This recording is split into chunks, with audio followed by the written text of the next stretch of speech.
Hello friends, welcome back to my channel. तो आज के इस वीडियो में हम लोग कुछ इंपॉर्टेंट क्वेश्चन को डिस्कशन करने वाले हैं जो कि एम्स रायपुर के पेपर में आ रखा है। एम्स का जो ओटी टेक्नीशियन का एग्ज़ाम हो रखा था और स्पेशली एनेस्थीसिया टेक्नीशियन के लिए भी ये पेपर बहुत ज़्यादा ही इम्पॉर्टेंट है। तो ये पेपर किसका है?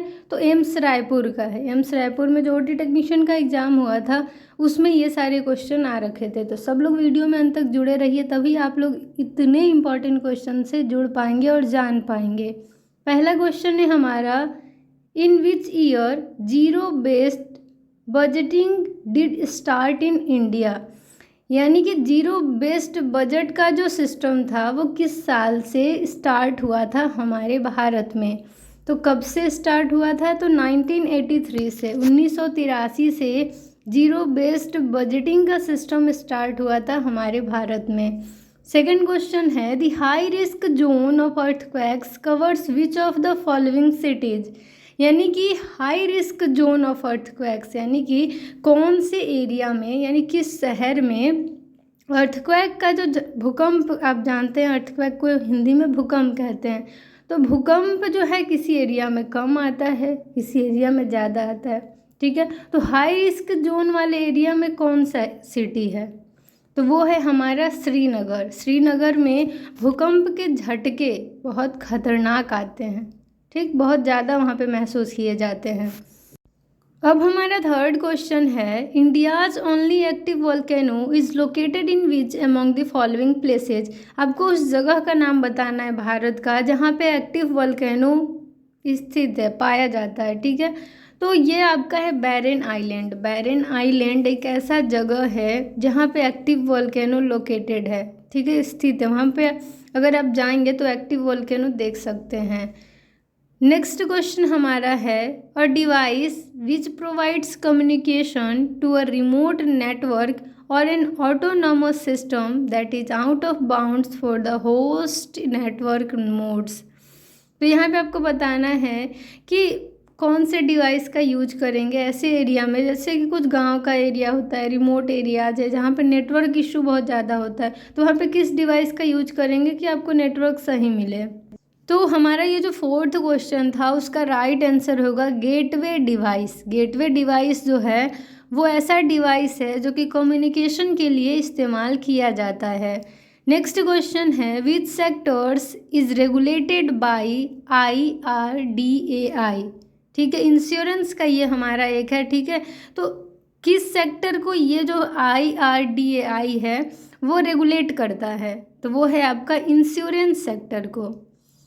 अब हमारा नेक्स्ट क्वेश्चन है, when was the UGC act passed in India. तो सबसे पहले हम लोग जानते हैं कि UGC होता क्या है। तो UGC का फुल फॉर्म भी आपके एग्जाम में पूछा जा सकता है। इसका मतलब है यूनिवर्सिटी ग्रांट कमीशन। तो भारत में UGC एक्ट कब पास हुआ था? तो 1956 में, 1956 में UGC एक्ट पास हुआ था हमारे भारत में। नेक्स्ट क्वेश्चन है, विच स्टेट या यूनियन टेरिटोरी, यूटी जिसे कहा गया है, launched the artificial intelligence for youth initiative. यानी आर्टिफिशियल इंटेलिजेंस फॉर यूथ किस स्टेट या कहे तो यूनियन टेरिटोरी के द्वारा लॉन्च किया गया था, शुरुआत किया गया था? तो उड़ीसा ऐसा राज्य है जिसके द्वारा AI फॉर यूथ यानी artificial intelligence for youth initiate किया गया था, शुरुआत किया गया था। अब हमारा नेक्स्ट जो है वो मैथ का बहुत ही आसान क्वेश्चन है, बस इसमें सबको ऐड कर देना है। ठीक है, तो ये आप सॉल्व करके भी देख लीजिएगा, इसका आंसर मैंने यहाँ पे सॉल्व करके लिख रखा है। अब हमारा नेक्स्ट क्वेश्चन है, which device is use to prevent और करेक्ट एरिथमिया। यानी कि अगर आपका हार्ट रेट, हार्ट बीट जो होता है, हार्ट रेट, तो वो अगर नॉर्मल नहीं है, हार्ट का रिदम जो है वो नॉर्मल नहीं है, एबनॉर्मल है। ठीक है, तो उसको सही करने के लिए, एबनॉर्मल हार्ट रिदम से आपको बचाने के लिए किस डिवाइस का इस्तेमाल किया जाता है? तो डिफिब्रिलेटर्स का यूज यहाँ पे किया जाता है, जिससे इलेक्ट्रिक शॉक प्रोवाइड किया जाएगा पेशेंट को। अब हमारा नेक्स्ट क्वेश्चन है, Which of the gland senses when hormone level rises and tells other gland to stop producing and releasing hormones? यानी कि हमारे शरीर में इंडोक्राइन ग्लैंड्स भी है, एक्सोक्राइन ग्लैंड्स भी है। तो आपको बताना है कि कौन सा ग्लैंड ऐसा है जो कि सेंस करता है, जिसको पता लगता है कि हार्मोन का लेवल हमारे शरीर में बढ़ गया है, घट गया है, कब हार्मोन्स को रोकना है, कब हार्मोन्स को रिलीज करना है। ठीक है, तो ये कौन सा ग्लैंड करता है हार्मोन्स के प्रोडक्शन को रोकने का और हार्मोन के प्रोडक्शन को चालू करने का? तो इसका क्या है? तो पिट्यूटरी ग्लैंड है आंसर। अब हमारा नेक्स्ट क्वेश्चन है, the lymph in the lacteals has a milky appearance due to its high fat content and is called.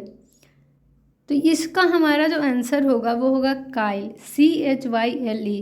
Kyle का जो है क्या है कि लैक्टियल्स में क्या होते हैं? तो लैक्टियल्स में जो लिम्फ है उसका मिल्की अपीयरेंस है, वो किसके चलते? क्योंकि उसमें फैट का जो कंटेंट है वो बहुत ज़्यादा है। ठीक है, तो इसका आंसर क्या होगा?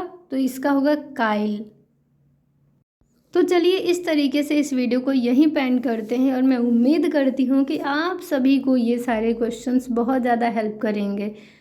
इसी तरीके के क्वेश्चंस लगभग सारे एग्जाम में पूछे जाते हैं, तो आपको तो एक आइडिया मिल जाएगा कि किस तरीके के क्वेश्चन जीके के आते हैं, किस तरीके के क्वेश्चन मैथ से आते हैं, किस तरीके के क्वेश्चन आपके डिपार्टमेंट से आएंगे। तो आई होप आप लोग को मदद मिली होगी और ऐसे ही मेरे चैनल से, मेरे वीडियोज़ से जुड़े रहिए ताकि आपको सारी जो भी लेटेस्ट वीडियोज़ हैं जिससे आपको हेल्प मिल सके वो आपको सही टाइम पे मिलती रहें। तो चैनल पे नए हैं तो चैनल को अभी सब्सक्राइब कर लीजिए, बेल आइकन को प्रेस कर लीजिए ताकि आपको सारी लेटेस्ट वीडियो की अपडेट्स मिलती रहें। और राइटिंग पे ध्यान ना दें, अगर कुछ भी कन्फ्यूज़न और डाउट हो तो आप फीडबैक दे सकते हैं, कमेंट कर सकते हैं कि आपको ये समझ में नहीं आ रहा या मेरे समझाने का तरीका आपको सही नहीं लग रहा, तो मैं उसमें थोड़ा इम्प्रूवमेंट करूँगी ताकि आपको और अच्छे से समझ में आ जाए। तो वीडियो को एंड करते हैं। Thank you for watching my video. ऐसे ही चैनल पे जुड़े रहें, अपना प्यार और सपोर्ट बनाए रखें। तो thank you, bye, take care.